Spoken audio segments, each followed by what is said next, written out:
Adam Curry, John C. Dvorak. It's Thursday, October 13th, 2011. Time for your Gitmo Nation Media Assassination episode 347.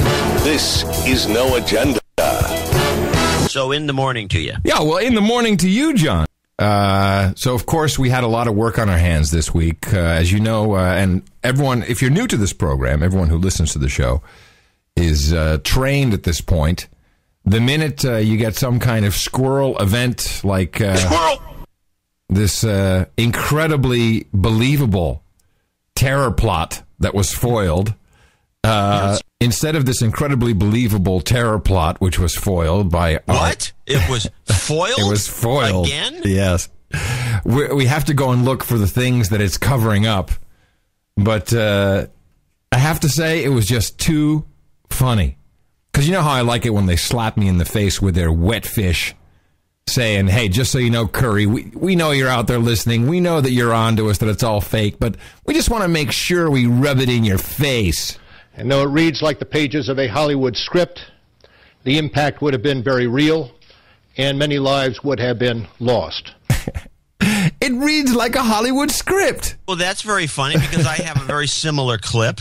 Yes. From a different person. Oh, I have another one of those, too. Maybe we have the same one. What do you have? Well, no, you wouldn't because this is local. This is even the local news picking up on this. Best description of plot to blow up embassy. Oh, okay. Here we go. Just the beginning. Well, it's a terror plot that reads a lot like a movie script. The U.S. government says an elite wing of Iran. There's a talking points memo out there. Well, indeed, because Aaron Burnett, of course, member of the Council on Foreign Relations, says... The breaking news coverage here on CNN of an absolutely extraordinary terrorist plot out of a spy novel on American soil. Movie script, Hollywood script, spy novel. So when does the movie come out, John? Have you has IMDb reported it yet? I'm sure it's probably in production. It was so outrageous. So please just slap me around a little more. In case I didn't get the fact that this was completely made up.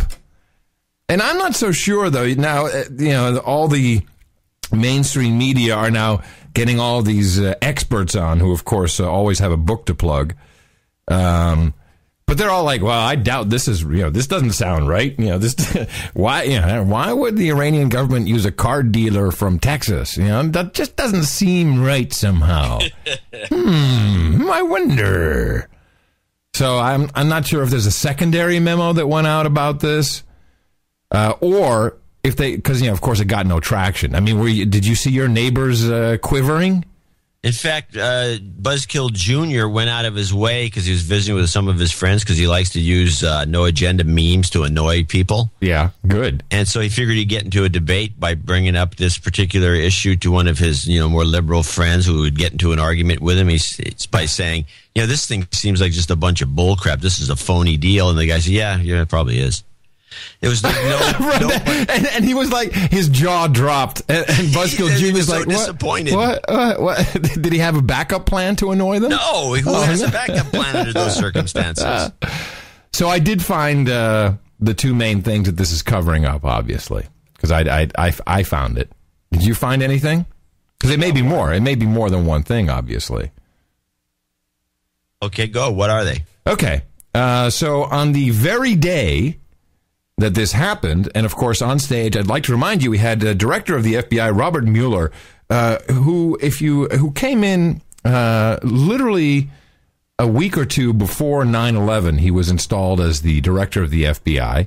He actually replaced an interim guy who was in for like a week or two. I guess that's when the Bush administration came in. For some reason, he was in a very short time, and he then in turn replaced another guy who didn't sit out his full 10-year term, who I think was so disgusted with everything he had witnessed, including Ruby Ridge and Waco, he became an Italian citizen. The guy he's not even an American anymore. So they bring in Robert Mueller. Yeah, it's true. At least according to the Book of Knowledge, he's now an Italian citizen. He's left the country. Guy, it looks like he's from New Jersey. Yeah, all right. And of course, this is by law, you should no longer be director of the FBI than 10 years. But you know, this guy was handy because I guess he's on the inside and he's with the program. Yeah, he gets the Hollywood script and he reads the Hollywood script, does what he's told.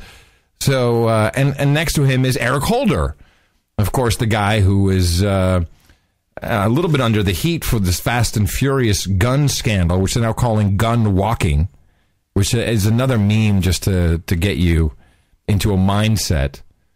Guns walking, like they got little feet. So the gun walking program into Mexico. And on the very same day that this unbelievable Hollywood script comes out. This morning, we are now getting details on new subpoenas that are expected in the Fast and Furious investigation.